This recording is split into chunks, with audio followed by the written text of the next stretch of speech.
ជួយខ្ញុំផងជួយខ្ញុំផង No no ជួយផងជួយខ្ញុំផងខ្ញុំមិនទាន់ចាំស្លាប់ទេសុំវ៉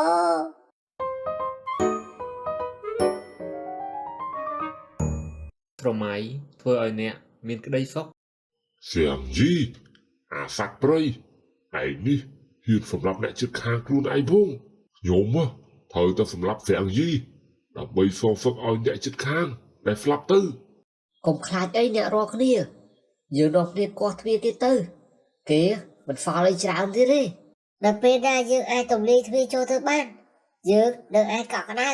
ហើយម្ហូបអាហារជាច្រើនដែលកំពុងតែនៅរងចាំយើង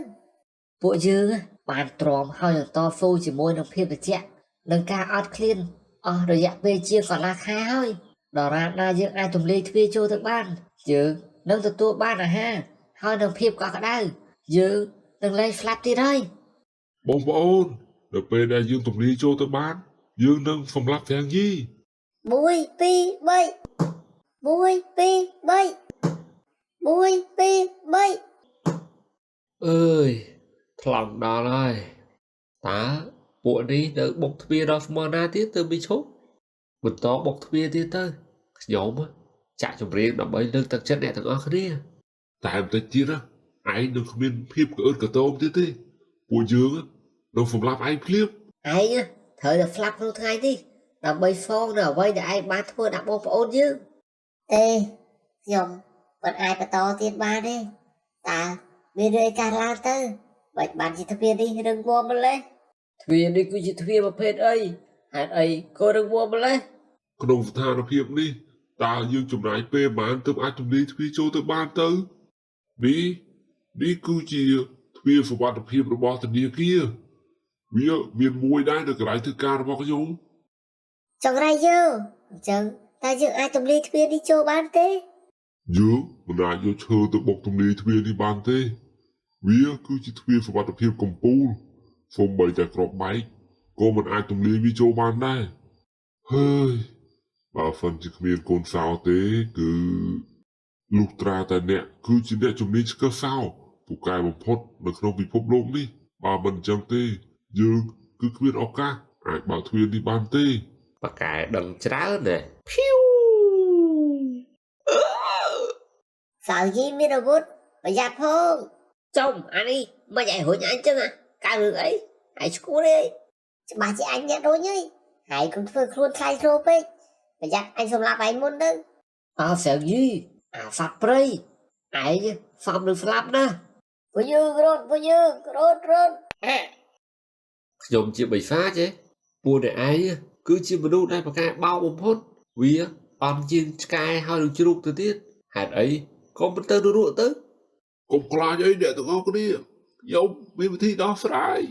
ទ្វាររបស់គេគឺធ្វើពីដែកយើងមិនអាចទម្លាយចូលបានទេ អូបែរហើយហេតុអីក៏ខ្ញុំនឹកអត់ឃើញហ៎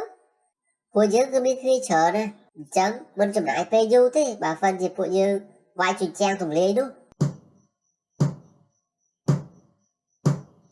ជោគជ័យហើយយើងលើកនេះXiang Yiឯងប្រកាសជាអំបិលហើយអាចចង្រៃឯងគ្មានឱកាសសោយយើងបានទៀតទេ អេអីហ្នឹងអូយអីគេក៏មុំមើ ចុំអញ្ចឹងអានេះក៏ធ្វើពីដែកដែរមួយវារឿងឲ្យកើតឡើងណាតែអានេះធ្វើពីដែកទាំងអស់មែន ខ្ញុំមិនជឿថាតែវាធ្វើពីដៃទាំងអស់ទេ ពួកអ្នកទាំងអស់គ្នាគិតថាវាជាបញ្ហាសម្រាប់ខ្ញុំមែនជាងរបស់ខ្ញុំ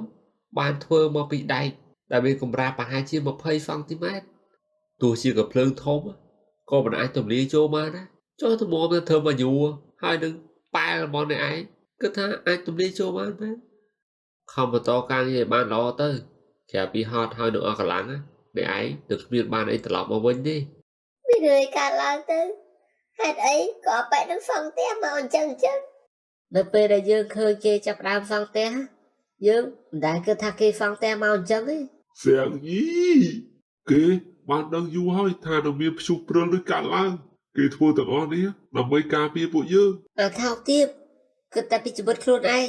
អត់មានគិតពីជីវិតអ្នកដទៃទេបើហ្វិនជាពួកយើងស្លាប់អស់តើមានហេតុផលអីរស់នៅតែឯងទៅបើហ្វិនជារស់នៅតែឯងនៅក្នុងពិភពលោកនេះតើគេមិនឯកាទេអី តើហែកដេកពេលយប់ឡើងដេកលក់ដែរអីអត់មានអារម្មណ៍ថាខុសឆ្គងខ្លះទេ ថ្ងៃណាមួយឯងនឹងសោកស្ដាយតែឯងមិនព្រមជួយយើងនៅថ្ងៃនេះ អេហែកមើលឆាប់អស់សង្ឃឹមទេយើងទៅជួបជាងដៃតើចុះពីដានវាហើយនឹងអត់វាទៀតចែកគ្នាជាពីរក្រុមជួយដំគ្នាទៅខ្ញុំជឿថាយកវាចេញក្រៅរួចទេ ឈិនវាំងអោឯងពិតជាឆ្លាតមែនប៉ុន្តែខ្ញុំក៏មិនល្ងងដែរ ទេមិនអាចទៅរួចទេតើយើងចូលបានមិនទៅ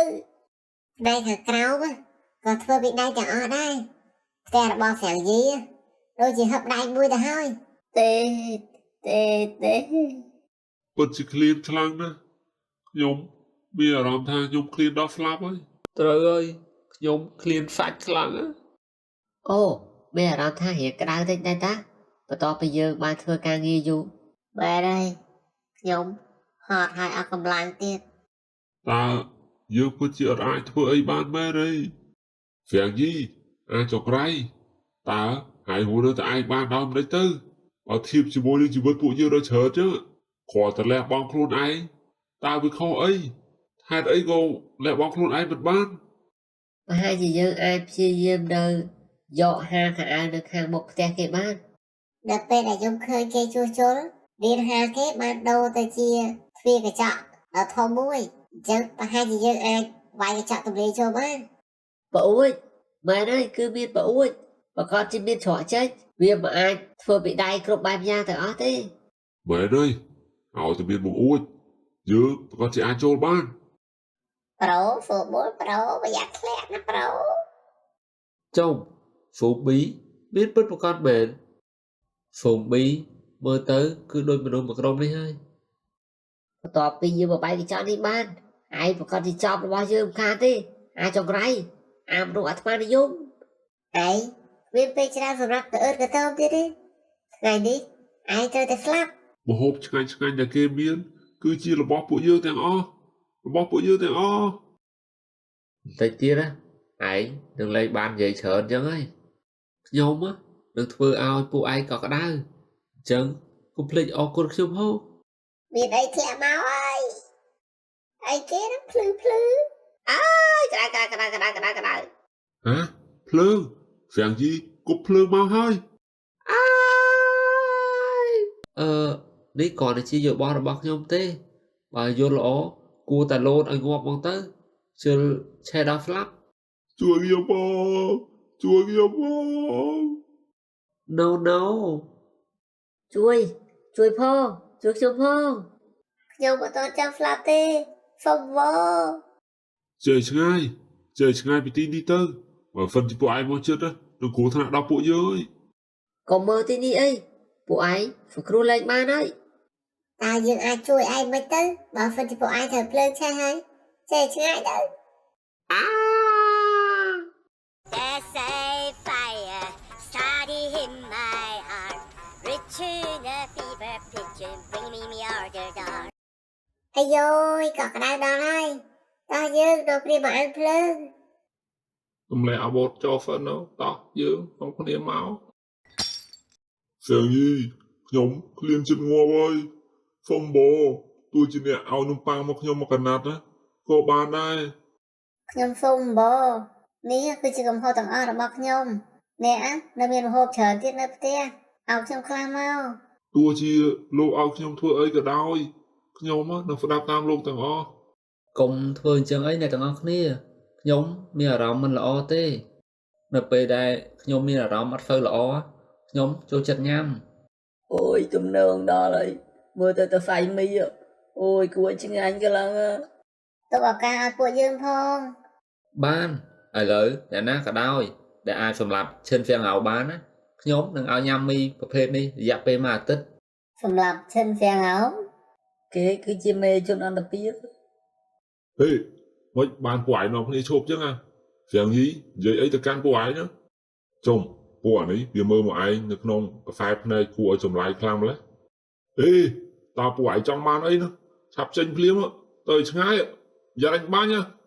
អ្នកណាក៏ដោយឲ្យតែអាចសម្រាប់ឈិនហ្វៀងអោបានណាខ្ញុំនឹងផ្គត់ផ្គង់ម្ហូបឲ្យគេរយៈពេល1អាទិត្យ ពួកឯងចង្រៃពួកឯងអត់ចេះអៀនខ្មែរទេពួកឯងឥឡូវចង់ប្រឆាំងជាមួយយើងមែន ប្រាដឺហៅឆាប់ចេញពីទីនេះទៅរឿងបែបនេះនឹងកើតឡើងលើហ្វាំងយីវិញនៅពេលដែលប្រាដឺហៅចេញពីទីនេះ ចង្រៃយោបើមិននេះយើងមិនអាចចូលទៅក្នុងបានណាតើយើងអាចធ្វើអីបានទៅយើងនឹងស្វែងរកវិធីសាស្ត្រនៅពេលក្រោយទៀត ថ្ងៃបន្ទាប់ តែឯងពិតជាចង់ចូលទៅឥឡូវមែនទេតើឈិនហ្វាំងហៅគេស្លាប់មនុស្សអស់ប្រហែលនេះហើយតើយើងអាចសម្លាប់គេមុនគេបាញ់យើងបានទេតើឯងកំពុងនិយាយរឿងដែលមិនសមហេតុផលអីណាបើមិនជាយើងបន្តធ្វើបែបនេះទៀតណាពួកយើងប្រកាសជាឃ្លានដល់ងាប់មិនខានទេឯងនៅចង់ឲ្យឈិនហ្វាំងហៅគេរស់ដល់ពេលណាទៀតបើមិនជាពួកយើងព្យាយាមប្រហែលជាយើងមានឱកាសបានមហូបពីហ្វាំងយី ពួកឯងនឹងចាំអីទៀតលឺឡើងបើមិនជាយូរតិចទៀតណាយើងនឹងខ្លាចជាតកលើហើយមើលទៅឯងដូចជាមិនតបានស៊ីអីទេលឺឡើង ដល់ពេលហើយចូលទៅហ៎ប្រាដឺហៅប្រយ័ត្នខាងក្រោយផាំងផាំង បើមិនជាឯងចង់ឲ្យយើងស្លាប់ឯងត្រូវទៅនរកមុនយើងទៅត្រូវចាំថាយើងនឹងហាន់ឯងជាចំណិត ប្រាដឺហៅប្រាដឺត្រូវគេកាប់ចំខ្នងហើយ ហ៎អញត្រូវគេកាប់ហើយដុកទ័រជើខ្ញុំត្រូវលបួហើយឆាប់មកទីនេះភ្លាមមកហើយរុំរបួខ្ញុំផង រុំរបួឲ្យលោកមិនមែនហ្វ្រីទេ មើលទៅក្នុងចានទៅនេះគឺជាហ្វុកដៃមនុស្សនាងនឹងបានខ្លះពីខ្ញុំ ខ្ញុំសុកចិត្តស្លាប់បើឲ្យខ្ញុំញ៉ាំម្ហូបទាំងអស់នោះណា កុំនិយាយចឹងអីនៅក្នុងពិភពលោកបច្ចុប្បន្ននេះមានដុកទ័រគឺសំខាន់បំផុតខ្ញុំមិនអាចគ្មាននាងបានទេកុំបារម្ភអីបើមិនជាថ្ងៃណាមួយខ្ញុំត្រូវលះបង់នាងក៏ឈរនៅលេខរៀងចុងក្រោយគេដែលខ្ញុំត្រូវលះបង់ដែរ អ៊ំមកប៉ាយើងនាងកំពុងចង់ធ្វើអីហ្នឹង មិនអីទេ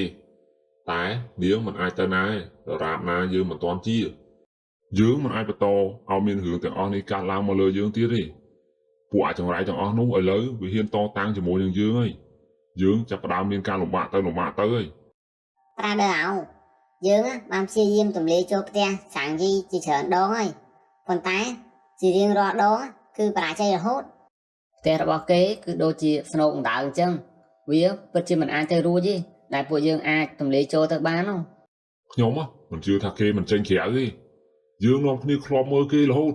ចាំមើលបើមិនជាគេចេញក្រៅយើងមានឱកាសយើងនឹងសម្លាប់គេភ្លាមដុកទ័រជើនាងចង់ទៅណានោះ គាត់ទៅកតុបតាប់ក៏បានដែរណាហ្វៀងយីឈិនហ្វៀងហៅគេមានកម្រងថានឹងចាំលោកនៅក្រៅផ្ទះលោកត្រូវតែប្រយ័ត្នឲ្យមែនតើ ទទួលបានហើយឥឡូវនាងបន្តតាមដានស្ថានភាពឲ្យខ្ញុំបន្តទៅមុខទៀត ប្រាដឺហៅផ្ទះរបស់ពួកយើងដែលនៅជាប់ផ្ទះរបស់ហ្វៀងយីនេះឥឡូវគឺជារបស់លោកហើយពួកយើងនឹងចាក់ចេញទៅឲ្យឆ្ងាយ ចូលមកពួកយើងនងនេះចូល ចុំស្រីស្អាតមើលទៅទំនងជាឆ្ងាញ់ដល់ហើយយើងបានឲ្យផ្ទះរបស់យើងទៅពួកគេហើយក៏ប៉ុន្តែយើងនៅសល់ម្ហូបខ្លះដែរដែលអាចធ្វើឲ្យយើងរួមបន្តទៅមុខបានបន្តិចទៀតដែរ អូ វាយពួកវាទៅសម្រាប់វាចោលវាយពួកវាដាក់ទៅ ពួកអានេះវាពិតជាល្ងងពេកហើយតើយើងឲ្យឱកាសដ៏ល្អនេះកន្លងផុតដោយវិធីណាទៅអាកាសធាតុដ៏ត្រជាក់អញ្ចឹង